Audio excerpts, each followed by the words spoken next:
Imagine um sacerdote em Jerusalém às 3 da tarde levantando uma faca, com a mão tremendo. Ele não sabe por quê, exceto que o sol se apagou a 12 milhas de luz de distância. Um homem numa cruz sussurra uma palavra em grego. E no mesmo segundo, essas duas coisas acontecem. Uma cortina de 60 pés de altura rasga-se ao meio, de cima para baixo. 3 eventos, 1 hora, 0 coincidências. Mas quando você vê o que estava acontecendo dentro daquele templo, um edifício, a maioria das pessoas no monte nem conseguia ver. O momento da cruz deixa de parecer um acidente e começa a parecer o encontro mais preciso da história humana. A Bíblia não lhe diz que Jesus morreu à tarde. Ela lhe diz a hora exata. E aquela hora já estava escrita 1500 anos antes de acontecer, nas letras miúdas de uma lei que a maioria das pessoas pula quando lê suas Bíblias. 3 relógios estavam correndo em Jerusalém naquele dia, e às 3 da tarde em ponto, cada um deles soou a mesma hora. Abriu em Jerusalém. O calor ainda não tinha chegado, mas o ar já estava pesado. 200.000 peregrinos haviam passado pelos portões na última semana. A cidade não foi construída para números como esses. Barracas pendiam de cada telhado.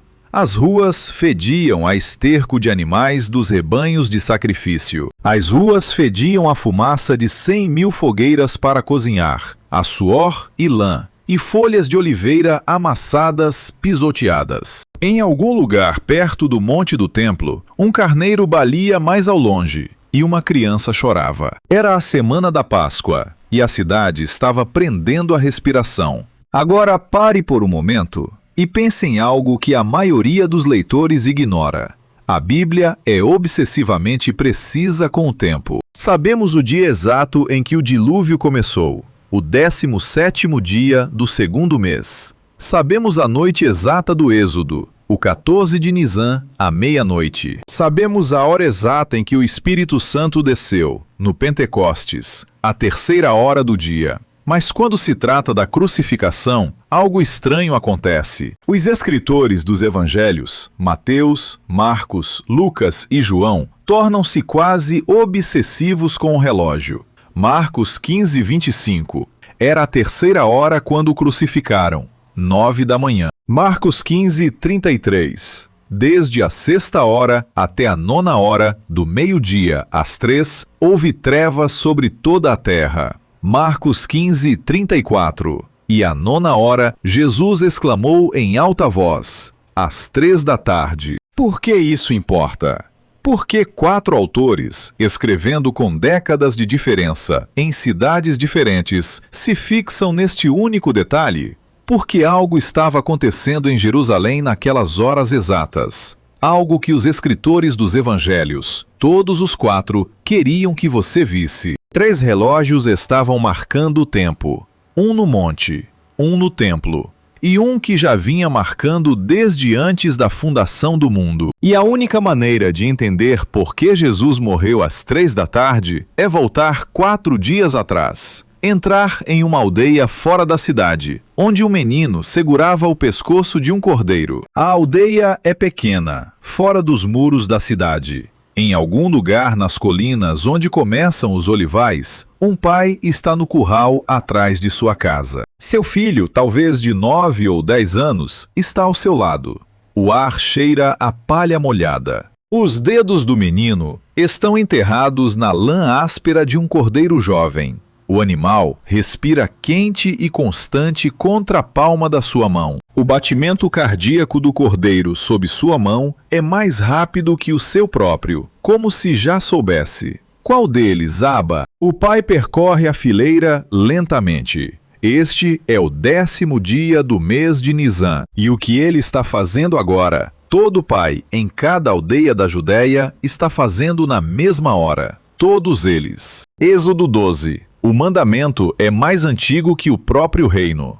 No 10º dia deste mês, cada homem tomará para si um cordeiro. O cordeiro será sem defeito, macho de 1 ano. A mão do pai para no animal que o menino estava segurando. E o rosto do menino se entristece, porque ele já sabe. É assim que Israel ensinava seus filhos, geração após geração, o que o pecado custa. Mas observe quando isso estava acontecendo. Foi naquela mesma manhã do 10º de Nisã. Uma multidão se reunia no portão leste de Jerusalém, com ramos de palmeira nas mãos. Um salmo estava em seus lábios, porque naquela hora exata, um homem descia a encosta do Monte das Oliveiras, montado no filhote de uma jumenta. O salmo que gritavam era o Salmo 118, o Aleluia cantado na Páscoa.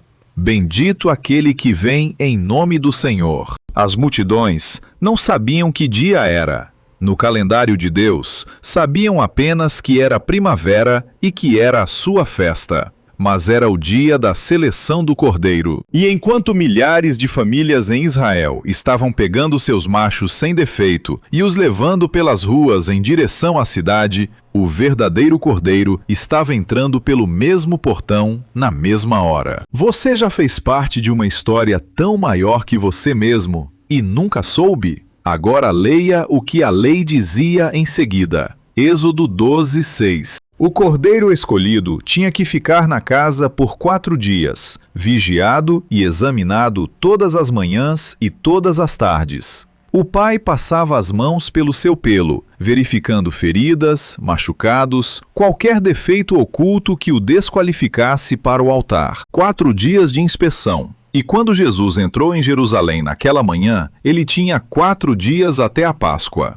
4 dias de permanência nos pátios do templo. 4 dias sendo questionado por fariseus, saduceus, herodianos e escribas. Cada um o rodeava com uma pergunta afiada como uma faca, procurando uma falha. É lícito pagar tributo a César? Na ressurreição, de quem será ela esposa? Com que autoridade fazes estas coisas? Cada pergunta era uma inspeção, e cada resposta provava que o cordeiro era sem defeito. E no 4º dia, um governador romano ficou diante dele e o examinou de cima a baixo. Ele era um pagão que não acreditava no Deus de Israel. Ele pronunciou o único veredicto de que todo cordeiro pascal precisava. Não acho nele culpa alguma. João 19:4. Pilatos não sabia o que acabara de dizer.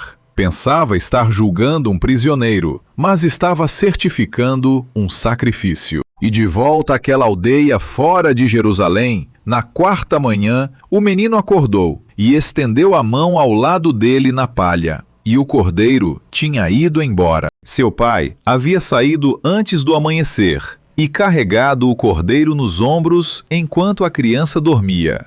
E a única coisa que restou na cama foi a marca onde o cordeiro estivera deitado. O menino colocou a mão sobre ela e ainda estava quente.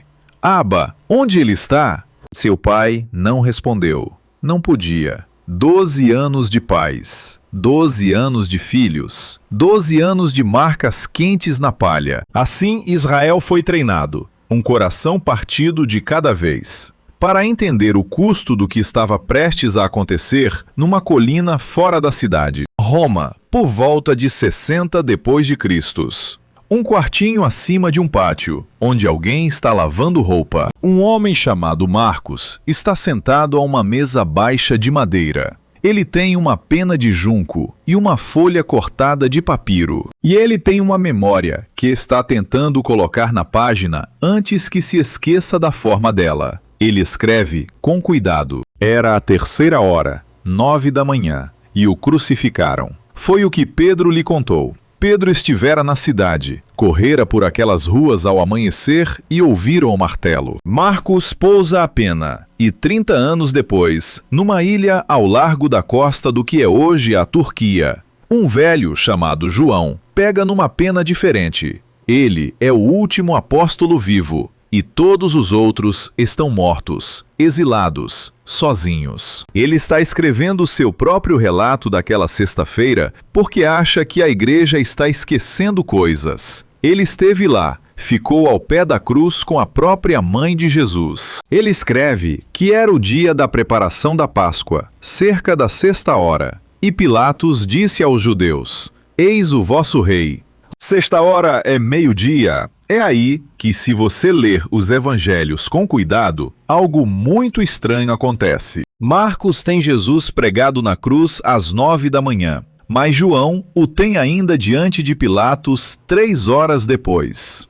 Por 2000 anos, este tem sido um dos enigmas mais discutidos do Novo Testamento. Um jovem estudioso, às 3 da manhã, numa biblioteca em Cambridge, ajusta os óculos e esfrega os olhos. Tem 2 manuscritos abertos à sua frente e procura a resposta. Teoria 1. Tempo civil romano. Roma contava a partir da meia-noite. Nesse sistema, a sexta hora de João seria às 6 da manhã, 3 horas antes das 9 de Marcos. Exceto que João usa o tempo judaico em todo o resto do seu evangelho. Quando escreve a 10ª hora, no capítulo 1, quer dizer 4 da tarde, não 10 da manhã. Então, essa teoria cai por terra. Teoria 2. Um escriba confundiu um gama grego com um digama, plausível no papel, mas nem um único manuscrito sobrevivente o apoia, nenhum. O estudioso fecha os olhos, recosta-se e percebe que a resposta esteve sobre a mesa o tempo todo. Os antigos não usavam relógios de pulso. Dividiam o dia em grandes blocos de 3 horas. Marcos está arredondando para o bloco da manhã, a terceira hora significando meio da manhã. João está arredondando para o bloco do meio-dia, a sexta hora significando meio-dia. E João tem uma razão teológica para conduzir o seu leitor para o meio-dia. Porque, ao meio-dia, algo específico começava a acontecer dentro do templo que todo leitor judeu do seu evangelho entenderia sem precisar ser dito. O estudioso levanta o olhar da sua mesa e, de repente, vê 2 homens. 2 canetas com 30 anos de diferença. Cidades diferentes. Ilhas diferentes. Ambas escrevendo sobre a mesma tarde. E ambos, soubessem ou não, estavam apontando para a mesma hora, a 9ª hora, 3 da tarde. Porque essa era a hora em que o sacrifício tinha de ser concluído. Havia um ritual que o templo realizava 2 vezes por dia, todos os dias, durante 1000 anos. Os sacerdotes não lhe chamavam sacrifício, chamavam-lhe pelo seu nome hebraico, Tamid, e significa o contínuo. Ao amanhecer, o templo agita-se. A pedra sob os pés descalços do sacerdote está fria o suficiente para fazer estremecer, e ele está acordado desde antes do vigia tocar a primeira trombeta. As suas vestes cheiram ao incenso de ontem. Em algum lugar no pátio interior, um levita está afinando uma lira. Uma pomba esvoaça numa gaiola. O seu nome não sabemos ao certo, mas para esta história, chamem-lhe Matias, um nome que o seu avô e bisavô carregaram. Durante 12 gerações, a sua família fez exatamente o que ele está prestes a fazer esta manhã, exatamente a esta hora. Um cordeiro branco é trazido para a frente, um macho de 1 ano sem defeito. Ele agacha-se para o examinar. O olho do animal, castanho e enorme, confiante, olha para ele. Ele já fez isto milhares de vezes, mas desvia o olhar de qualquer forma. Esta é a hora em que o meu avô segurou a faca, e esta é a hora em que eu estou onde ele esteve. Uma gota de sangue de ontem tinha secado numa fenda entre 2 pedras do chão. Ainda estaria lá ao pôr do sol. Sempre esteve. O sacerdote levanta a lâmina. Os levitas começam a cantar o Salmo 92. E no exato momento em que o sol coroa o Monte das Oliveiras, a faca desce. São 9 da manhã, e a 9 milhas de luz a leste daquele pátio, fora do muro da cidade, numa colina chamada Caveira, ferro estava sendo cravado nos pulsos de outro cordeiro. Este é o Tamid. Números 28, Êxodo 29. 2 cordeiros todos os dias, de manhã e à tarde. Um holocausto contínuo através das vossas gerações. A palavra hebraica é Tamid. significa contínuo, perpétuo, ininterrupto. Não era um sacrifício no templo, era o sacrifício, o batimento cardíaco de toda a aliança, o ritmo do tambor sob todas as outras ofertas. Nenhum sacrifício de qualquer tipo podia ser oferecido antes do tamide da manhã, e nenhum sacrifício podia ser oferecido após o tamide da tarde. O dia inteiro corria dentro disso. O tamid era pago pelo imposto do templo de meio shekel, cobrado de cada judeu vivo em cada cidade, em cada país. O tamid não era particular, era o clamor público nacional, ininterrupto de Israel diante do seu Deus a cada nascer do sol e a cada pôr do sol por 1000 anos. O tamid da manhã era na 3ª hora, 9 horas, e o tamid da tarde na 9ª hora, 15 horas. Agora, sobreponha esse horário na cruz. Às 9 da manhã, eles pregaram Jesus, e o cordeiro do tamide da manhã estava sendo morto ao meio-dia. O cordeiro do tamide da tarde era amarrado ao altar, preso, esperando, incapaz de se mover. Ficava ali 3 horas antes de a faca chegar. E ao meio-dia, no mesmo momento em que aquele cordeiro era amarrado, o sol se apagou. Há um tipo de silêncio que não é quieto, é Deus segurando a respiração. Lucas 23. Era agora cerca da 6ª hora, e houve escuridão sobre toda a terra até a 9ª hora. Mateus escreve, Marcos escreve, Lucas escreve, 3 testemunhas. 3 horas de escuridão ao meio-dia dentro do templo. 2 sacerdotes estavam junto a um braseiro, observando o céu por uma janela alta. Você já viu uma tempestade sem vento? Isso não é uma tempestade. E o relógio estava correndo mais rápido do que qualquer um deles percebia. Corte para o templo a 1h30 da tarde.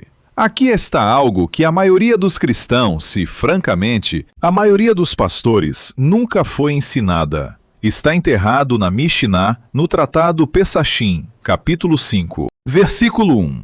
É o tipo de detalhe que você só encontra se for procurar. Em um dia de semana normal, o tamid da tarde era abatido às 2h30 da tarde. Essa era a regra. Mas na véspera da Páscoa, quando toda a nação estava prestes a sacrificar seus cordeiros pascais, o tamid da tarde era adiantado 1 hora, para 1h30 da tarde. E numa véspera de Páscoa, que caía numa sexta-feira, como a Sexta-feira Santa, o tamid era adiantado mais 1 hora, porque o sábado começaria ao pôr do sol, e nenhum cordeiro podia ser assado no sábado. Então, numa véspera de Páscoa na sexta-feira, e somente numa véspera de Páscoa na sexta-feira, o tamid da tarde era abatido às 12h30 da tarde.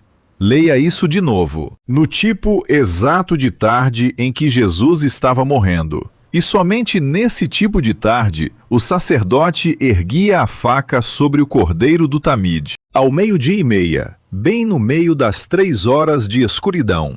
Então, volte comigo ao templo a 1h30 da tarde. O céu lá fora tem a cor de um hematoma. Os sacerdotes acenderam as tochas dentro do pátio de Israel porque não conseguem ver o suficiente para trabalhar. As tochas sibilam. As sombras nas paredes internas estão erradas, e elas se movem quando ninguém está se movendo. Matias está diante do altar, suas mãos estão molhadas, e um cordeiro está a seus pés. O animal não luta, eles nunca lutam. O cordeiro a meus pés não luta, mas minhas mãos estão tremendo. Por que minhas mãos estão tremendo? Ele realizou este ritual 684 vezes em sua vida. Nunca tremeu. Em algum lugar abaixo dele, através da pedra, ele sente um tremor. Dura meio suspiro. O óleo na lâmpada mais próxima ondula. Um levita atrás dele murmura algo. Matias não se vira. Ele abaixa a faca. E fora da cidade, naquele exato momento, um homem numa cruz ofegava durante a 6ª hora. Um homem que acabara de clamar, meu Deus, por que me abandonaste?" O sacerdote acreditava estar realizando o ritual. não sabia que estava realizando ele. Cada gota de sangue que escorria daquele altar era um ensaio. Cada golpe de sua faca, por 1000 anos, foi uma profecia em câmera lenta. E às 3 da tarde daquele mesmo dia, ele pegaria outra faca para o primeiro cordeiro pascal da noite. E suas mãos tremeriam tanto que mal conseguiriam segurá-la. Porque o sacerdote estava matando a sombra no exato momento em que Deus matava a substância. Paulo escreve claramente em 1 Coríntios, capítulo 5, versículo 7. Cristo, nossa Páscoa, foi sacrificado por nós. Tem sido passado, sacrificado. A palavra sacerdotal por nós. A razão toda. O sacerdote no templo não sabia. Os sábios que o condenaram não sabiam. Os romanos cravando os pregos não sabiam. Os discípulos espalhados em terror pelas ruas de Jerusalém não sabiam. Apenas 2 seres no universo entendiam o que realmente estava acontecendo. Naquela tarde, um deles estava na cruz e o outro observava do trono do céu. A escuridão sobre Jerusalém era a sombra que seu rosto projetou quando ele se virou. De volta ao monte, à 6ª hora, meio-dia, o sol estava cheio no céu. E então não estava nem uma nuvem, nem um vento, nem um eclipse. Simplesmente sumiu. Como se alguém, em algum lugar, tivesse virado um interruptor e deixado o mundo tropeçar por 3 horas ao pé da cruz. Um soldado romano cutucou o que estava ao lado e baixou a voz. Ele deveria nos amaldiçoar. Todos eles nos amaldiçoam. Os outros soldados não tinham nada, porque este não tinha. E eis o que a maioria dos sermões perde sobre aquela escuridão. Não foi uma surpresa. Isso foi escrito com tinta da Idade do Bronze, no rolo de um profeta pastor chamado Amós, 750 anos antes daquela sexta-feira. Amós 8, versículo 9 diz: E naquele dia acontecerá, declara o Senhor Deus, que farei o sol se pôr ao meio-dia e escurecerei a terra em plena luz do dia. Pare e leia devagar, porque o versículo seguinte é o que quase ninguém cita. Amós 8, 10. E farei disso como a manhã para um filho único, e o seu fim como um dia amargo. Amanhã para um filho único. Agora pare novamente.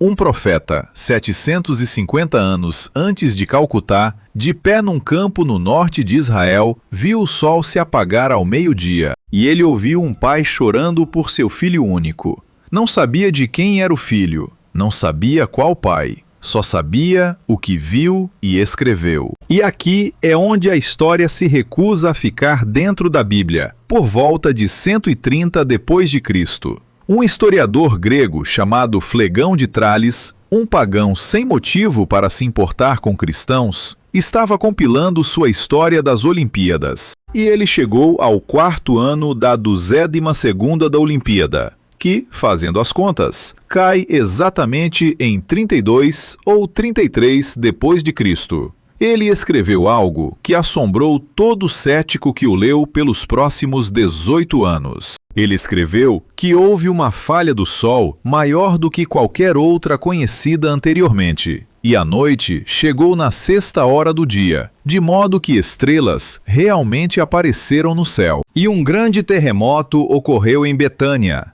e derrubou a maior parte de Niceia. Um historiador pagão, em um documento secular, disse que o sol se apagou na 6ª hora, ao meio-dia, no exato ano em que Jesus morreu. Um segundo historiador, Talo, o samaritano, também mencionou isso e tentou explicar como um eclipse solar. Mas um cronógrafo cristão chamado Júlio Africano apontou a única coisa que Talo não conseguia responder. A Páscoa cai sempre em lua cheia. É assim que o calendário hebraico é construído. É lunar. Nisan 14 é lua cheia todos os anos, sem exceção. E um eclipse solar só é possível durante a lua nova. Então, não se pode ter um eclipse solar na Páscoa. É astronomicamente impossível. O que quer que tenha apagado o sol sobre Jerusalém naquela sexta-feira e feito as estrelas aparecerem ao meio-dia, sacudiu a terra o suficiente para derrubar uma cidade. No que hoje é a Turquia, não era a lua. Era algo mais antigo que a lua. Alguns momentos da sua vida, você só entenderá olhando para trás por 3 horas. A escuridão durou 3 horas. Dentro dessas 3 horas, o cordeiro Tamide terminou de sangrar no altar. A fumaça de sua gordura subiu para o céu. Ninguém podia ver os primeiros cordeiros da Páscoa sendo levados para os pátios do templo. E na colina, o Cordeiro de Deus chegava ao fim. 3 da tarde se aproxima, e o homem na cruz está lá às 6 horas. Sua respiração é curta e superficial. O tipo de respiração que vem de um corpo sem mais opções. Os soldados na base da cruz pararam de jogar dados, e a escuridão não se dissipou. Seus lábios racham, ele sussurra, tenho sede. E um dos soldados estende a mão para dar-lhe algo. João 19:29 nos diz exatamente o que era. Uma esponja embebida em vinagre e erguida à sua boca em um ramo de isopo. A maioria dos leitores perde esse detalhe, mas não deveriam, porque o isopo é uma pequena planta arbustiva. Ela cresce nas rachaduras das pedras na Judéia. Não tem dignidade, nem majestade, e é a planta mais humilde mencionada na lei levítica. Mas foi a planta que Deus escolheu para os momentos mais sagrados da história de Israel. Em Êxodo 12, na noite da primeira Páscoa no Egito, Deus ordenou que os israelitas pegassem um ramo de isopo. Eles deviam mergulhá-lo no sangue do cordeiro e pintar esse sangue nas ombreiras de madeira de suas casas. Assim, o anjo da morte passaria por cima. O isopo era o pincel da redenção. Em Levítico 14, quando um leproso era purificado, o sacerdote o aspergia com sangue usando isopo. No Salmo 51, quando Davi chorou por seu adultério, clamou, purifica-me com isopo e ficarei limpo. E agora, na 9ª hora, um soldado romano que não fazia ideia do que estava fazendo, estendeu a mão para a primeira planta viva. Ele pôde encontrar naquela colina rochosa, e o que encontrou foi isopo, e o usou para pintar o sangue do cordeiro no poste de madeira de uma cruz. O soldado pensou que estava aliviando a sede de um moribundo. Ele estava concluindo a Páscoa. Jesus provou o vinagre, e então, em grego, disse uma única palavra, não uma frase, nem um discurso, mas uma palavra, tetelestai. Você ouvirá pessoas pregando de púlpitos em todo o mundo que arqueólogos encontraram recibos de impostos romanos antigos. Esses recibos eram carimbados com essa palavra para significar pago integralmente. É uma bela ilustração. Vendeu milhões de livros. Mas, se você busca honestamente a evidência do papiro, ela não se sustenta totalmente. Os recibos usam uma palavra relacionada, não esta, e eles não são carimbados como os sermões dizem. Mas a verdade do que Jesus disse é melhor do que o mito. Tetelestai é o perfeito passivo indicativo do verbo grego teléo. Na gramática grega, o tempo perfeito é algo muito específico. Descreve uma ação concluída no passado, com resultados permanentes contínuos para o futuro. Isso significa que Jesus não estava apenas dizendo está consumado. Ele estava dizendo que foi consumado, e permanece consumado, e continuará consumado para sempre. Uma palavra, 3 tempos, uma eternidade de implicação. E quando aquela palavra saiu dos seus lábios no templo, o sacerdote ergueu a faca sobre o primeiro cordeiro da Páscoa da noite. E ele não viu o que estava prestes a acontecer atrás dele, dentro do lugar santo. Aproxima-se das 4 horas pelo horário do templo. Ouro em cada parede, ouro no altar, ouro no candelabro que não se apagara em 1000 anos.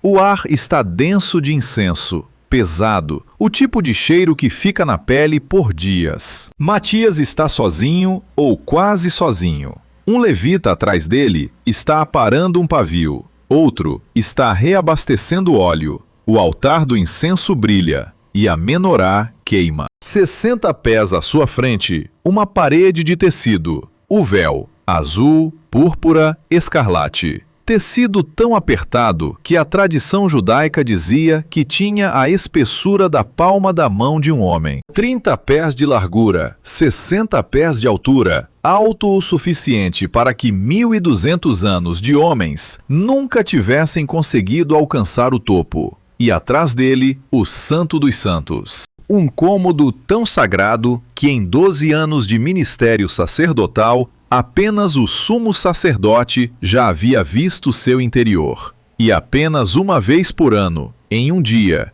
o dia da expiação, com sangue na mão e uma corda amarrada ao tornozelo, caso Deus o fulminasse onde estava. Seu avô havia servido neste templo, seu bisavô antes dele. 12 gerações de sacerdotes haviam estado exatamente onde ele estava. E nenhum deles, nenhuma mão jamais havia tocado aquela cortina. Nenhum olho jamais viu atrás dela, exceto aquele único homem, naquele único dia, com aquela única tigela de sangue. Esta era a arquitetura da santidade. Assim Deus havia ensinado a Israel por 40 gerações que ele era separado, distinto. Deus era inacessível. Matias acreditava silenciosamente, particularmente no fundo do lugar, onde ele não falava nem com sua esposa, que o ritual era suficiente. Ele acreditava que se o fizesse perfeitamente, estaria perto de Deus. E que o sacrifício era o relacionamento. Ele acreditava nisso como seu pai havia acreditado, como seu avô havia acreditado. Isso estava prestes a se tornar a última coisa sobre a qual ele estava errado. Lá fora, em algum lugar, o chão começa a tremer. O óleo na lâmpada ondula. As tigelas de incenso tremem. Os levitas param de se mover. Poeira desce do teto em uma longa e fina chuva cinzenta. E então, um som. Não trovão, não vento. Um som que ele nunca ouviu antes em sua vida. Um som como tecido. Um som como algo rasgando. Ele se vira, e o véu impossível. A parede tecida que nenhuma mão humana poderia ter rasgado. Se eles tivessem puxado por 1000 anos, está se rasgando de cima para baixo. Uma costura de preto absoluto se abrindo onde nunca houve costura. Lenta no início, depois mais rápida. Rasgando, rasgando, rasgando de cima a baixo. A tigela de incenso cai de sua mão e se despedaça na pedra. Um único fio já estava se desfiando. Raspou contra o seu rosto enquanto caía e cheirava a cedro.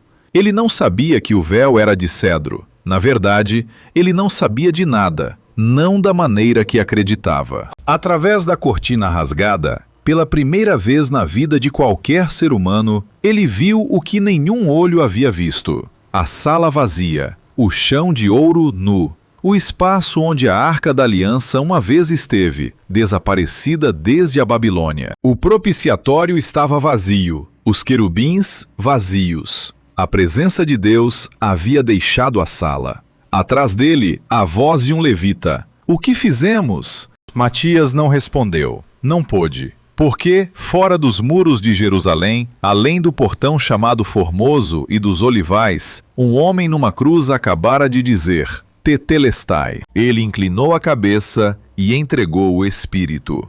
Matias caiu de joelhos. Ele entendeu, em algum lugar na parte dele que era mais antiga que seu treinamento, que o véu não havia sido rasgado por um terremoto. O véu havia sido rasgado pela mesma mão que o havia pendurado. E o Santo dos Santos estava vazio, porque aquele que ali habitara, pela primeira vez na história humana, acabara de sair. Por muito tempo, ninguém se moveu, nenhum sacerdote, nenhum levita, ninguém. O incenso continuou a queimar, porque ninguém pensou em pará-lo. A lâmpada continuou a bruxulear, porque o azeite continuava vindo. Uma gota de sangue de ontem ainda estava seca na fresta entre duas pedras do chão.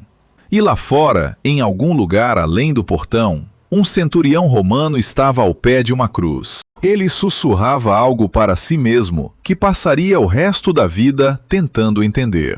Verdadeiramente, este homem era o Filho de Deus. 3 relógios estavam marcando o tempo em Jerusalém naquela tarde. O relógio de sol romano no Gólgota marcava a hora 9. O altar do templo marcava o sacrifício da Páscoa. E o calendário eterno do céu foi estabelecido antes da fundação do mundo. Estava escrito em Êxodo, sussurrado em Amós e selado nas palavras de Pedro que o Cordeiro foi predestinado antes da fundação do mundo, mas foi manifestado nestes últimos tempos para vocês. Às 3 da tarde em ponto, todos os 3 marcaram a mesma hora.